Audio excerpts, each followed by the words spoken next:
स्वागत है आप सभी का एक बार फिर से शिक्षक शिक्षा यूट्यूब चैनल में। आज के इस वीडियो में हम डीएलएड में एडमिशन कराने वाले जो 23-25 सत्र में एडमिशन करवाने वाले छात्र हैं उनके लिए इस वीडियो में जानकारी रहेगी, क्योंकि उन लोगों का बहुत ज़्यादा कमेंट आ रहा था कि सर बहुत ज़्यादा कन्फ्यूजन है और आप एक डिटेल वीडियो बनाइए, क्योंकि पिछले कुछ दिनों से मैं वीडियोज़ नहीं ला पा रहा हूँ और बहुत ज़्यादा परेशानी वाली सिचुएशन अभी है, इसलिए थोड़ा सा डिले हो गया। लेकिन फिर भी मैंने प्रयास किया है कि आज के इस वीडियो के माध्यम से आप लोगों के बहुत सारे सवाल जो आपके थे उनका जवाब दे दिया जाए और बहुत सारा कन्फ्यूजन क्लियर किया जाए। ठीक है, तो यहाँ पर सबसे पहले जो चीज़ है कि डीएलएड में एडमिशन के लिए इस बार प्रोसेस को चेंज किया गया है। पहले क्या होता था, पहले मेरिट लिस्ट जारी किया जाता था, ठीक है, लेकिन इस बार मेरिट लिस्ट को जारी नहीं किया गया है बल्कि कट ऑफ लिस्ट जारी किया गया है। और जैसा कि आप लोगों ने देखा है, first round cut off list यहाँ पर जारी किया गया है और आप सभी लोगों ने इसको डाउनलोड भी किया है। बहुत सारे अभ्यर्थियों को समझ नहीं आ रहा है कि सर ये कट ऑफ लिस्ट क्यों जारी किया गया है और इसका क्या मतलब है। देखिए, सबसे पहले जो आपको समझना है, आपका स्कोर कार्ड जारी किया गया सबसे पहले तो, ठीक है। तो जो आपका स्कोर कार्ड है उसमें जो आपने जो एग्रीगेट मार्क्स लाया है, प्राप्त किया है एग्जामिनेशन में, वो आपके स्कोर कार्ड में दिया हुआ है। सपोज दैट कि अगर आपके 72.75 इस तरह से कोई मार्क है, ठीक है, मान लेते हैं कि ये आपका मार्क्स है 72.75, ठीक है। और उसके बाद जब ये फर्स्ट राउंड का कट ऑफ लिस्ट जारी किया गया है, आपने एडमिशन के लिए कुछ कॉलेज को सिलेक्ट किया होगा, तो उन कॉलेजों के लिस्ट यहाँ पर दिए गए हैं, है ना। यहाँ पर देखिएगा, सबसे पहले कॉलेज का नाम दिया गया है, ठीक है। तो कॉलेज का जो आपने सिलेक्शन किया है और सिलेक्शन के दौरान आप फैकल्टी के ऊपर भी फोकस रखेंगे। साइंस और आर्ट्स और कॉमर्स दो सेक्शन में बढ़ जाता है। एक कॉलेज में अगर 200 सीट है तो 100 सीट चला जाता है साइंस में, 100 सीट चला जाता है आर्ट्स और कॉमर्स वालों के लिए, ठीक है। तो मान लीजिए कि आपने साइंस में अप्लाई किया था और आपने 10 कॉलेज को सिलेक्ट किया था और आप अनरिजर्व कैटेगरी में आते हैं, ठीक है। तो अगर देखिए यहाँ पर अनरिजर्व कैटेगरी में आप आते हैं तो इसका कट ऑफ कितना गया है, 81.827 गया है और आपका मार्क कितना था, 72.75 था। तो इसका मतलब है कि आपका सिलेक्शन इस कॉलेज में, इस पार्टिकुलर कॉलेज में नहीं हुआ है, ठीक है, क्योंकि इसका कट ऑफ कितना चला गया है, 81 चला गया है और आपका मार्क कितना था, 72 था, ठीक है। बात समझ में आ रही है। अब आपका सवाल होगा, सर कि अगर मेरा सिलेक्शन इस कॉलेज में नहीं हुआ है तो फिर क्या होगा, ठीक है। अब यहाँ पर देखिए, आपने मान लिया कि ये पहला कॉलेज आपका था, इसके अलावा आपके 9 कॉलेज होंगे, तो सभी का आपको क्या देखना है, कट ऑफ लिस्ट देखना है, कट ऑफ मार्क देखना है, ठीक है। और इस कट ऑफ मार्क के अकॉर्डिंग मान लीजिए कि 10 कॉलेज आपने जो सेलेक्ट किया था, उन 10 कॉलेजों का कट ऑफ लिस्ट जो है, कट ऑफ मार्क जो है वो आपके कट ऑफ से यानी कि 72.75 से अधिक गया है। इसका मतलब ये है कि आपका इन 10 कॉलेज में जो आपने पहले सेलेक्ट किया था कि मुझे इन 10 कॉलेज में ही एडमिशन लेना है, ठीक है, क्योंकि मेरा तो 72.75 है, मेरा एडमिशन हो जाएगा। लेकिन किसी भी कॉलेज में आपका कट ऑफ मैच नहीं कर रहा, आपके कट ऑफ से ज़्यादा गया है, ठीक है। दूसरी बात यह है कि आपके लिए लॉगिन आईडी और पासवर्ड डाल करके आपको वहां पर देखना है, ठीक है। सभी अभ्यर्थियों के लिए उनके पार्टिकुलर जो डाटाबेस होता है उसी डाटाबेस में उनका कॉल लेटर वगैरह जो है वो जारी किया जा रहा है, ठीक है। तो आपको अपने लॉगिन आईडी पासवर्ड से जाना है, वहाँ पर लॉगिन करना है और आपका जो डाटाबेस है जो सेव है बिहार बोर्ड के वेबसाइट के अंदर, तो वहाँ पर आपका शो करेगा। अगर किसी कॉलेज में आपका सिलेक्शन हो गया है तो आपके लिए फर्स्ट कॉल लेटर, जो एडमिशन का कॉल लेटर है, फर्स्ट एडमिशन इन्फॉर्मेशन लेटर ऐसे करके कुछ नाम है, मैं आप लोगों को शो करूँगा उसको भी। हमारे एक अभ्यर्थी ने, कई अभ्यर्थियों ने हमारे पास भेजे व्हाट्सएप के माध्यम से कि सर मेरा इन्फॉर्मेशन लेटर आया है, इसको ज़रा सा देख करके बता दीजिए। लेकिन बहुत ज़्यादा व्यस्तता के कारण परिस्थितियाँ ऐसी थी कि मैं कुछ भी नहीं कर सक रहा था।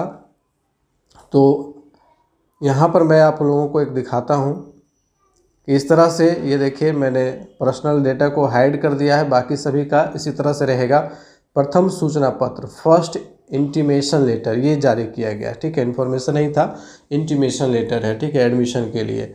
तो चलिए यहाँ पर समझ लेंगे जो भी है यहाँ पे नाम, लेकिन ये आपके नामांकन के लिए इस तरह से पार्टिकुलर कैंडिडेट के लिए जो जारी किया जा रहा है, तो इस बार प्रोसेस को चेंज किया गया है। तो इस प्रोसेस को अच्छे से समझना है ताकि आप कहीं एडमिशन में छूट ना जाएं।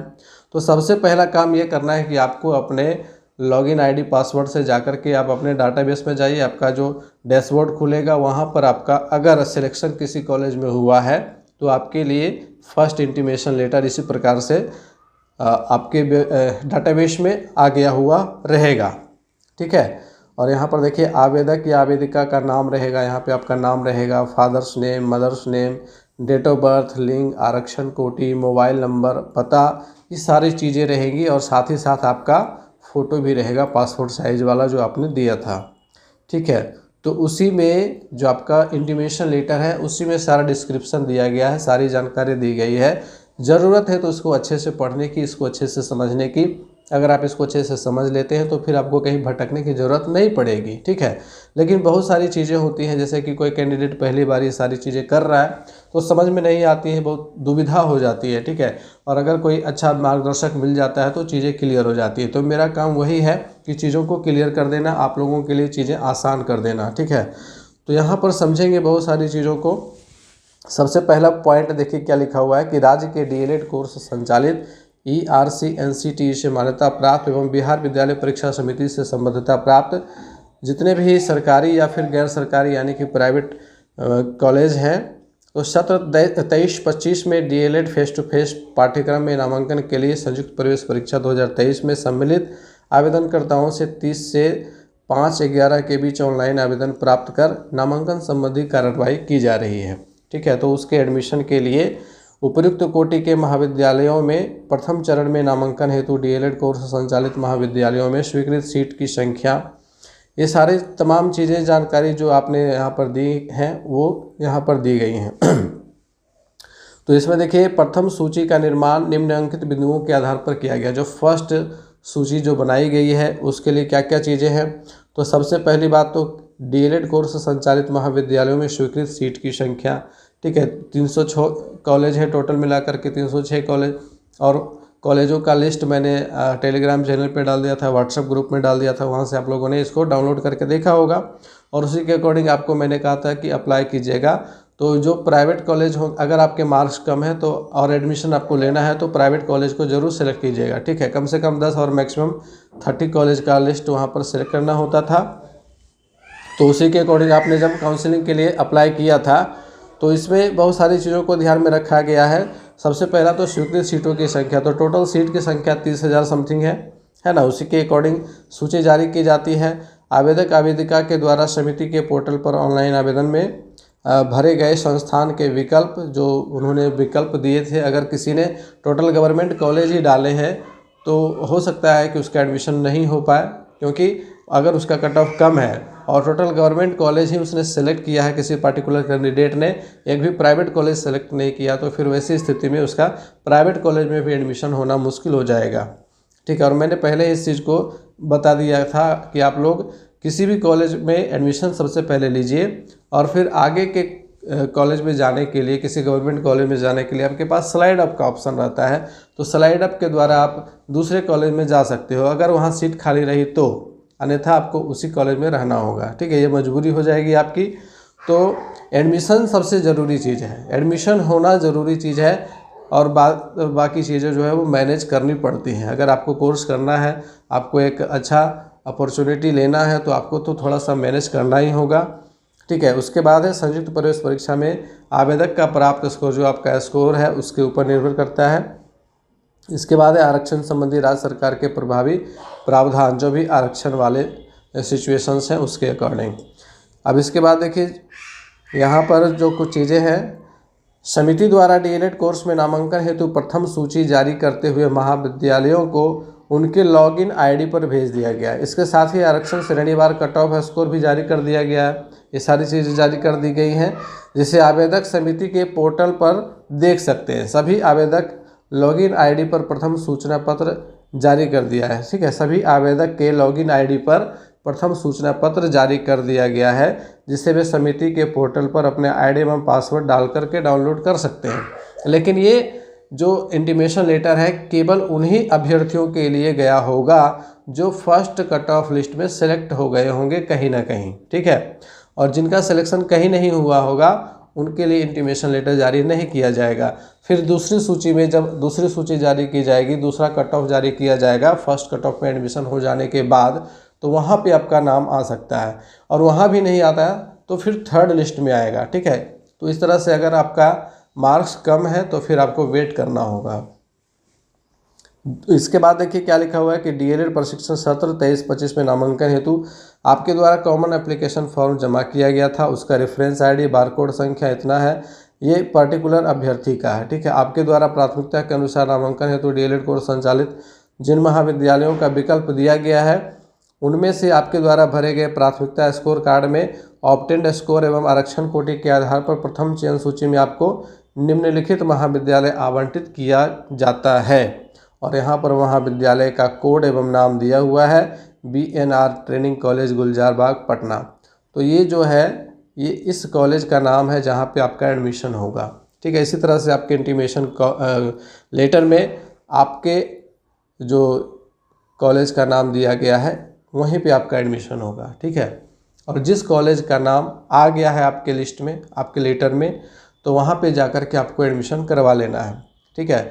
और एडमिशन करवा लेने के बाद अगर आप चाहते हैं कि नहीं इस कॉलेज में मेरा एडमिशन चलो हो तो गया है लेकिन मैं चाहता हूँ कि किसी दूसरे कॉलेज में हो, तो उसके लिए आपको स्लाइड अप करवाना है, लेकिन आपको एडमिशन ले लेना है हर हाल में। और इसके लिए आपको 3000 रुपये की सिक्योरिटी मनी अभी लगेगी, पूरी फीस अभी नहीं ली जाएगी, इसलिए आपको टेंशन नहीं लेना है, ठीक है।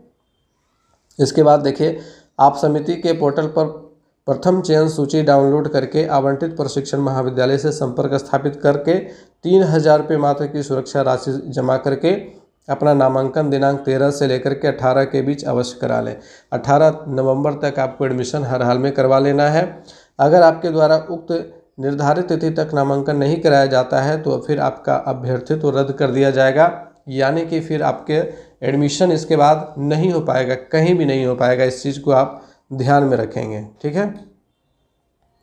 और ये भी बात कह दी गई है कि यदि आप इस आवंटित महाविद्यालय से संतुष्ट नहीं हैं और अगर आपका चयन दिए गए विकल्पों के उच्चतर संस्थान में नहीं हुआ है तो आप दिनांक 13 से लेकर के 18 तक DLEDbihar.com वेब पेज पर जाकर के स्लाइड अप विकल्प की सहमति दे सकते हैं, ताकि दूसरी चयन सूची में आवेदक द्वारा नामांकन हेतु योग्य उच्चतर विकल्प वाला महाविद्यालय में रिक्ति के आधार पर आवंटित करने का विचार किया जा सके। जैसा कि मैंने कहा कि अगर आप स्लाइड अप का ऑप्शन सेलेक्ट करते हो और उस कॉलेज में अगर सीटें रिक्त हैं तभी आपका एडमिशन वहाँ पे होगा, आपका नाम वहाँ चला जाएगा, ठीक है। और अगर आप स्लाइड अप का ऑप्शन नहीं यूज करते हैं तो फिर आपका एडमिशन जिस कॉलेज में आपने लिया है वहीं रह जाएगा, ठीक है। और दूसरी चीज़ ये है कि अगर आप स्लाइड अप का ऑप्शन सेलेक्ट करते हो और वहाँ सीटें रिक्त नहीं रहती हैं तो फिर वहाँ पे आपका एडमिशन नहीं हो पाएगा, ठीक है। वैसी स्थिति में आपने जहाँ एडमिशन करवा लिया है वहीं पे आपको रहना पड़ेगा, या फिर सेकंड लिस्ट जारी किए जाने के बाद फिर से आप स्लाइड अप का ऑप्शन यूज कर सकते हैं, ठीक है। वो सारी चीज़ें रहेंगी। यहाँ पर देखिए यहाँ लिख दिया गया स्पष्ट रूप से, स्लाइड अप विकल्प तभी मान्य माना जाएगा जब आप दिनांक 13 से लेकर के 18 के बीच प्रथम सूचना पत्र में आवंटित महाविद्यालय में एडमिशन करा लेते हैं, ठीक है। तो सबसे पहली चीज़ कि आपको एडमिशन करवा लेना है। एडमिशन के टाइम पे अभी मात्र 3000 रुपये लगेंगे। उसके बाद अगर आपका स्लाइड अप एक्सेप्ट हो जाता है तो फिर वहाँ पर आप जाइएगा, उसके बाद फिर बाकी का जो फीस वगैरह है वो आपसे लिया जाएगा, ठीक है। और यहाँ पर एक चीज़ और क्लियर कर देना चाहूँगा कि गवर्नमेंट ने इस बार प्राइवेट कॉलेजों का जो फ़ी है वो अधिकतम 1,20,000 रुपये निर्धारित किया है, ठीक है।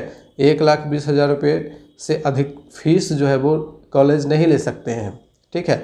और गवर्नमेंट का तो आप लोगों को पता होगा ही, गवर्नमेंट का तो मात्र 20,000 तक के अंदर जो है सारा कुछ हो जाता है, ठीक है। दोनों साल मिला करके ये चीज़ें हैं।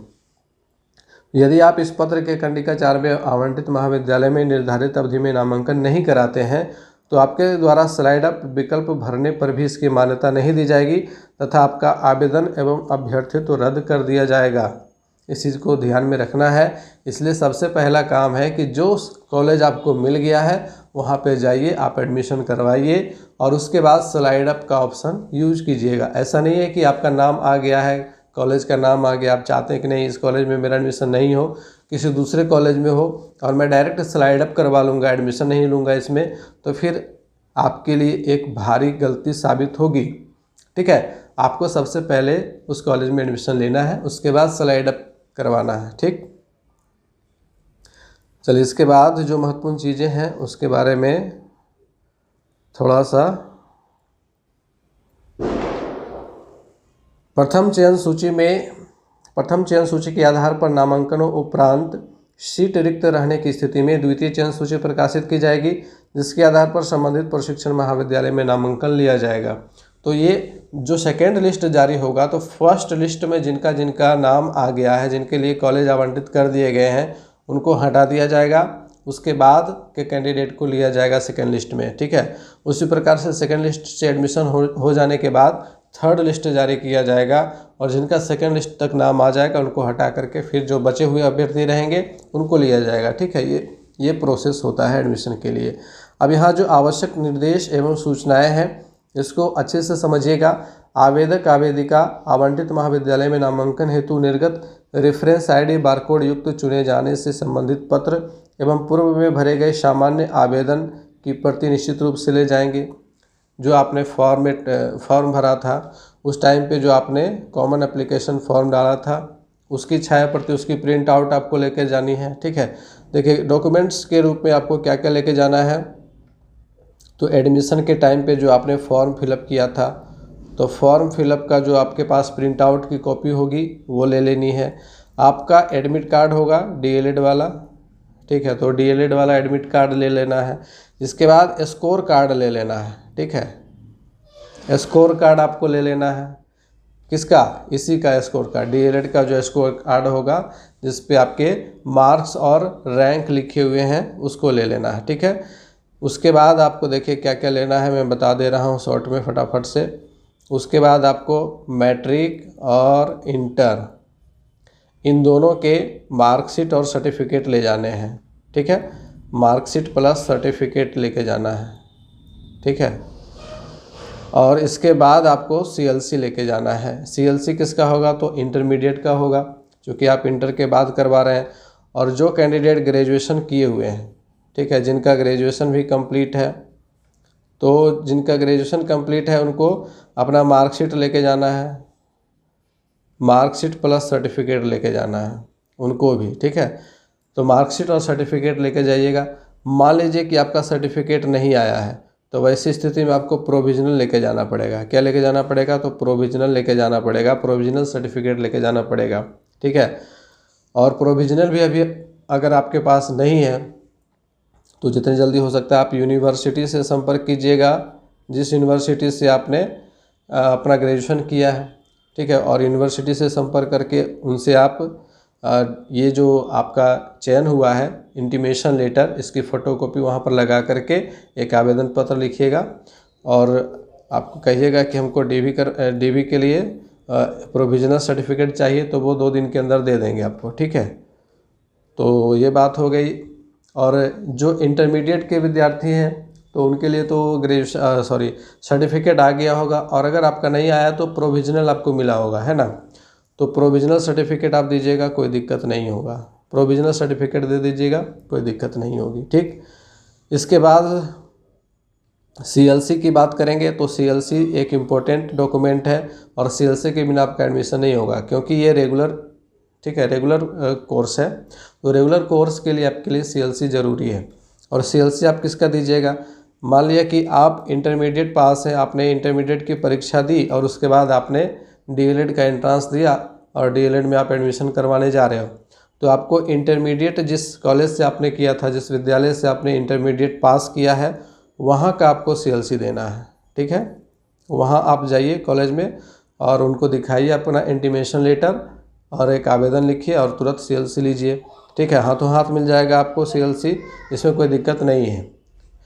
और वैसे अभ्यर्थी जिन्होंने ग्रेजुएशन किया हुआ है, ठीक है, जो ग्रेजुएट हैं, ग्रेजुएशन कंप्लीट है, तो उनको ग्रेजुएशन वाला CLC देना है। ठीक है, ग्रेजुएशन वाला CLC देना है और आपको भी अपना इंटीमेशन लेटर का फ़ोटोकॉपी लेके जाना है और CLC ले लेना है। कोई दिक्कत नहीं होगी, मिल जाएगी CLC।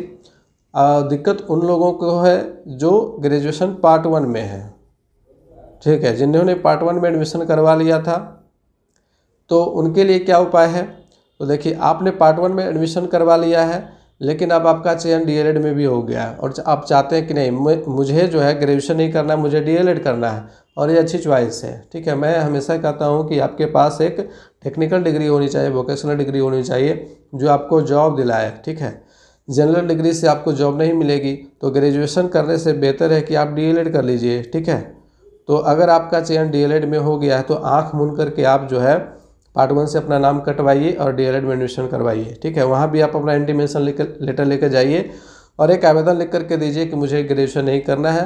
तो अगर आप पार्ट 1 में एडमिशन करवा चुके हैं तो फिर आपको वहाँ से TC दी जाएगी। क्या दी जाएगी? TC दी जाएगी कॉलेज के द्वारा, और उस TC के आधार पर आपका एडमिशन हो जाएगा। कोई दिक्कत इसमें भी नहीं है। ठीक है, उम्मीद है कि CLC और TC से संबंधित जो कन्फ्यूजन आपके मन में था वो क्लियर हो गया होगा। ठीक है, तो इसके बाद आपके पास क्या होना चाहिए, इसके बाद अगर आप आरक्षण के लिए दावा प्रस्तुत कर रहे हैं तो आपके लिए उससे संबंधित दस्तावेज होने चाहिए, जैसे जाति प्रमाण पत्र है। ठीक है, तो जाति प्रमाण पत्र होना चाहिए, और जाति में EWS आ जाता है आपका, फिर आपका OBC NCL आ जाता है ना। तो OBC NCL आपका 1 साल से ज़्यादा पुराना नहीं हो, इस चीज़ का ध्यान रखेंगे। और अगर 1 साल से ज़्यादा पुराना है तो फिर आपको घोषणा पत्र देना होगा, काम चल जाएगा इसमें भी आपका। EWS वालों के लिए 1 साल के अंदर का होना चाहिए, 1 साल से ज़्यादा पुराना रहेगा तो फिर आपको रिजेक्ट कर दिया जाएगा, इस चीज़ का ध्यान रखेंगे। ठीक है, तो इसलिए आपका करंट होना ज़रूरी है, और मैंने इसलिए पहले भी इसके संबंध में वीडियो बना दिया था और कहा था कि अगर आपका चयन जो है, आपका मार्क्स अच्छा है, आपके मार्क्स अच्छे आने वाले जो एग्ज़ाम देते हैं तो उनको पता चल जाता है कि मेरा सिलेक्शन होगा या फिर नहीं होगा। तो उन अभ्यर्थियों के लिए जो भी डॉक्यूमेंट्स ज़रूरी होते हैं उनको पहले तैयार करवा लेना चाहिए। ठीक है, तो यहाँ पर EWS की बात मैंने कर दी और OBC NCL की बात भी मैंने कर दी है। OBC NCL अगर मान लीजिए कि कोई महिला अभ्यर्थी हैं जो DLED में एडमिशन करवाना चाहती है और विवाहित है, तो उन्हें अपने मायके से OBC NCL बनवाना है। ठीक है, ससुराल से नहीं बनवाना है, अपने मायके से जहाँ उनका जन्म हुआ था, जहाँ उनके माता पिता निवास करते हैं, वहाँ का आपको OBC NCL देना होगा, तभी आपका मान्य होगा, अन्यथा मान्य नहीं होगा। ठीक है, इसके साथ साथ आपको रेसिडेंशियल सर्टिफिकेट देना होगा, यानी कि आवासीय प्रमाण पत्र देना होगा। ठीक है, इसके अलावा जो PH कैटेगरी के कैंडिडेट होंगे उनको अपना PH कैटेगरी का जो भी डॉक्यूमेंट्स लगता है, ठीक है, दिव्यांगता वाला सर्टिफिकेट, वो आपको वहाँ पर देना होगा। इसके अलावा आपको 5 रंगीन फ़ोटो देना है, और साथ ही एक इसमें जोड़ दिया है आचरण प्रमाण पत्र। ठीक है, कैरेक्टर सर्टिफिकेट। तो कैरेक्टर सर्टिफिकेट आप अपने थाना से भी इश्यू करवा सकते हैं। ठीक है, अपने थाना में जा कर के इश्यू करवा सकते हैं, या फिर आप किसी कोर्ट के द्वारा, नोटरी के द्वारा आप इश्यू करवा सकते हैं, इसमें कोई दिक्कत नहीं है। और बहुत सारे कॉलेज भी कैरेक्टर सर्टिफिकेट जारी करते हैं, तो वो भी आप दे सकते हैं। ठीक है, तो यहाँ पर वैसे स्पष्ट कर दिया गया है कि देखिए, DLED संयुक्त प्रवेश परीक्षा 2023 का स्कोर कार्ड, 12वीं बोर्ड का अंक पत्र, मूल प्रमाण पत्र, विद्यालय महाविद्यालय परित्याग प्रमाण पत्र, एक प्रवर्जन प्रमाण पत्र की मांग की जा रही है, जो कि आपका माइग्रेशन सर्टिफिकेट होता है। लेकिन माइग्रेशन सर्टिफिकेट वैसे कैंडिडेट्स के लिए ज़रूरी होता है जिन्होंने अपनी पढ़ाई बिहार के बाहर से की है। ठीक है, तो बिहार से बाहर से जिन्होंने अपनी पढ़ाई की है वो माइग्रेशन सर्टिफिकेट ला करके यहाँ जमा करेंगे, लेकिन जो बिहार से जिन्होंने किया है उनके लिए ज़रूरी नहीं होता है। लेकिन फिर भी अगर मांगा जा रहा है तो अगर आपके पास ये माइग्रेशन सर्टिफिकेट है तो दे दीजिएगा, नहीं है तो फिर आप डिमांड कीजिएगा अपने कॉलेज से, वो आपको मिल जाएगा। ठीक है, इसके बाद जो जाति प्रमाण पत्र, अन्य प्रमाण पत्र जो महाविद्यालय के द्वारा मांगी जाए, तो एक चीज़ आपको ये करना है कि आपका जिस भी कॉलेज में सिलेक्शन हुआ है आप वहाँ पे जाइए और वहाँ जा कर के सारी जानकारी ले लीजिए कि कौन कौन सा डॉक्यूमेंट्स लगेगा। ठीक है, और प्रत्येक कॉलेज जो है वो एक लिस्ट जारी कर देते हैं, नोटिस बोर्ड पर चिपका देते हैं लिख करके कि कौन कौन सा डॉक्यूमेंट्स आपको ले करके आना है। ठीक है, तो वहाँ से आपको जानकारी मिल जाएगी। अब इसके बाद जो कुछ चीज़ें यहाँ पर लिखी हुई हैं, प्रशिक्षण महाविद्यालय में नामांकन के पश्चात आवेदक द्वारा जमा किए गए मूल अभिलेखों में से विद्यालय या महाविद्यालय द्वारा निर्गत परित्याग प्रमाण पत्र, आपका जो माइग्रेशन सर्टिफिकेट होगा, ये महाविद्यालय द्वारा रख लिया जाए। कुछ और इम्पोर्टेंट चीज़ों पर ध्यान देते हैं यहाँ पर। जिस प्रशिक्षण महाविद्यालय में नामांकन के लिए आपका नाम चयनित हुआ है, आप दिनांक 13 से लेकर के 18 तक उस प्रशिक्षण महाविद्यालय में सर्वप्रथम नामांकन करवा लें। तो ये सारी चीज़ों को हम लोगों ने पहले डिस्कस कर लिया है, तो एक ही बात को बार बार दोहराने से फ़ायदा है नहीं। अब यहाँ पर नीचे नोट पॉइंट दिया हुआ है, संबंधित प्रशिक्षण महाविद्यालयों को सूचित किया जाता है कि सूचना पत्र पर अंकित बारकोड नंबर का मिलान समिति द्वारा उपलब्ध कराए गए सूची से अवश्य कर लें। वो कॉलेज के लिए यहाँ पर दिया गया है। और किसी तरह की जानकारी हेतु कृपया संबंधित आवंटित महाविद्यालय अथवा हेल्प डेस्क नंबर यहाँ पर जारी किया गया है, इस नंबर पर संपर्क करें। जहाँ भी आपको कन्फ्यूजन हो आप इस नंबर पर संपर्क कर सकते हैं, ठीक है। किसी भी डॉक्यूमेंट से रिलेटेड जानकारी के लिए, क्वेरी के लिए, मान लिया कि अगर किसी के पास CLC नहीं है, CLC देने में कॉलेज अभी बंद है, छुट्टियों का दौर चल रहा है, तो क्या वो बाद में दे सकते हैं, तो उसके लिए अंडरटेकिंग देना होता है, ठीक है। और आप किसी भी कॉलेज में एडमिशन करवा रहे हैं तो जो डॉक्यूमेंट्स आपके पास अभी वर्तमान में नहीं है, कॉलेज से इश्यू करवा करके दे सकते हैं, उसके लिए आप एक अंडरटेकिंग लिख सकते हैं, ठीक है। अंडरटेकिंग के द्वारा आप समय ले सकते हैं कि 1 महीने के अंदर मैं अपना डॉक्यूमेंट्स जो भी है वो जमा करा दूंगा, और अगर मैं जमा नहीं करा पाता हूं तो मेरा अभ्यर्थित्व समाप्त कर दिया जाएगा, ठीक है। तो इस अंडरटेकिंग के द्वारा समय मिल जाता है, ठीक है, समय दिया जाता है। ऐसा नहीं है कि समय नहीं दिया जाता है, क्योंकि सभी को पता है कि अभी छुट्टियों का दौर चल रहा है और सारे कॉलेज यूनिवर्सिटी में छुट्टियां चल रही हैं, तो जिनके पास CLC नहीं है तो वो CLC लाएंगे कहाँ से। तो ये सारी चीज़ें हैं जो अंडरटेकिंग के द्वारा आप इसको सुलझा सकते हैं। वैसे हेल्प डेस्क नंबर एक जारी किया गया है, तो इस पर भी आप संपर्क करके जानकारी ले सकते हैं। और आज के इस वीडियो में उम्मीद है कि आपके बहुत सारे सवालों का जवाब मिला होगा।